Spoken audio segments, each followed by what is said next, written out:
மாணிக்க அண்ணனும் கமலாவும் இப்படி இருப்பாங்கன்னு நான் எதிர்பார்க்கவே இல்லை. என்ன ஆதி சொல்ற? அப்படி என்ன பண்ணாங்க?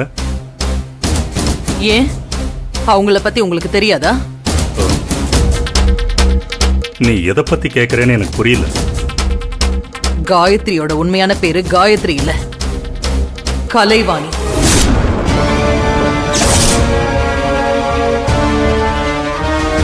ஐயோ, எல்லா விஷயமும் ஆதிசங்கருக்கு தெரிஞ்சிடுச்சா?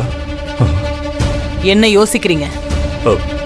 இல்ல, எப்படி காயத்ரி கலைவாணி எனக்கு ஒன்னும் புரியல ஆதி. எனக்கு எல்லாமே புரிஞ்சிருச்சு.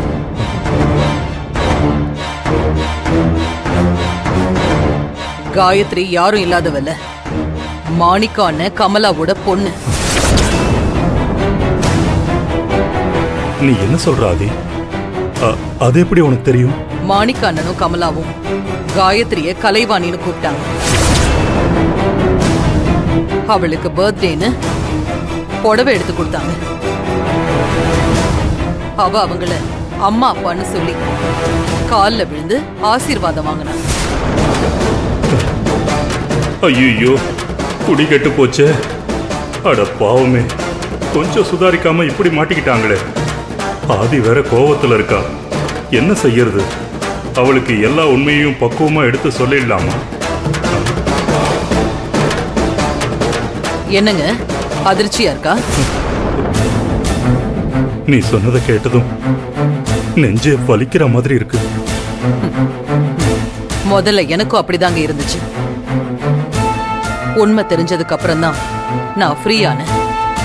இவ என்ன சொல்ல வரா? ஒண்ணுமே புரியலையே.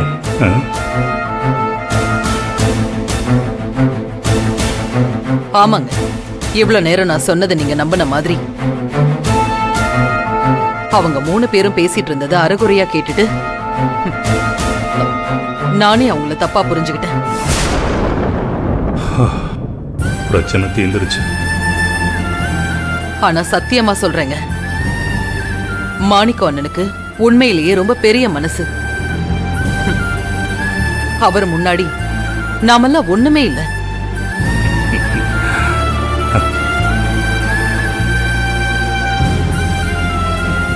இன்னைக்கு அவங்களோட பொண்ணு கலைவாணிக்கு பிறந்த நாளாம்.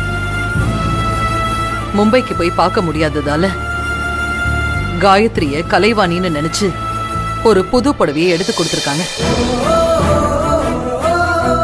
காயத்ரி மாணிக்க அண்ணன் கமலா மேல காட்டுற பாசத்தினால காயத்ரிங்கிற பேரை மறந்து நம்ம காயத்ரிய அவங்க கலைவாணின்னு கூப்பிட்டதும் எனக்கே ஒரு நிமிஷம் தூக்கி வாரி போட்டுடுச்சு.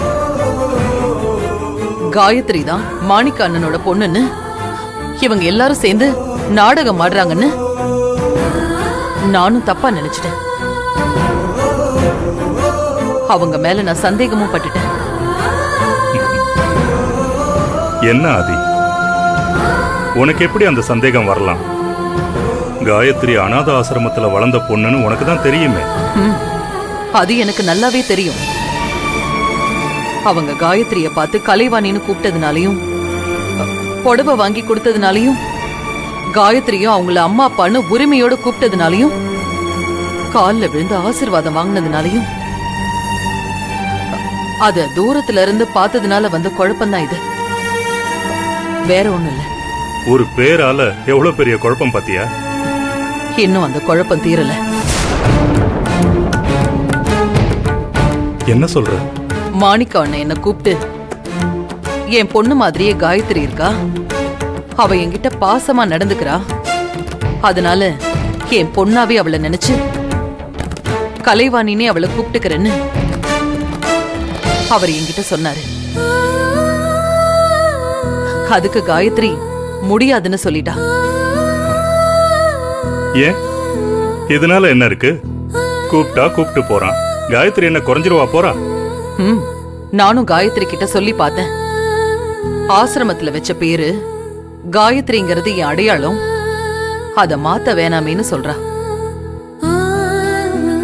மாணிக்க அண்ணனும் கடைசியா அத மனசே இல்லாம தான் ஏத்துக்கிட்டாரு. உண்மையிலேயே மாணிக்க அண்ணன் வெள்ளந்தியான மனுஷங்க. யாருன்னே தெரியாத காயத்ரி மேல கூட எவ்வளவு பாசம் காட்டுறாரு பாருங்க. பாசத்துக்கு கட்டுப்பட்டவனா இருக்கிறதுனால தான் நான் அனுபவிக்க வேண்டிய தண்டனையை கூட அவன் அனுபவிச்சான். ஆதி, உண்மையிலேயே அவன் ரொம்ப வசந்தவன் தான் ஆதி. நாம தான் புரிஞ்சிக்காம ஒதுங்கி இருந்துட்டோம். கலைவாணியை என் வீட்டு மருமகள் ஆக்குறேன்னு நான் வாக்கு கொடுத்து அதை நிறைவேற்ற முடியாம போயிடுச்சு. மாணிக்க அண்ணன் பொண்ணு எங்க இருந்தாலும் நல்லா இருக்கணும். அவளுக்கு ஏதாவது நாம நல்லது பண்ணணும். சரியா? சரி, நான் மாணிக்கத்துக்கிட்ட பேசி ஏதாவது செய்ய ஏற்பாடு பண்றேன். சரி.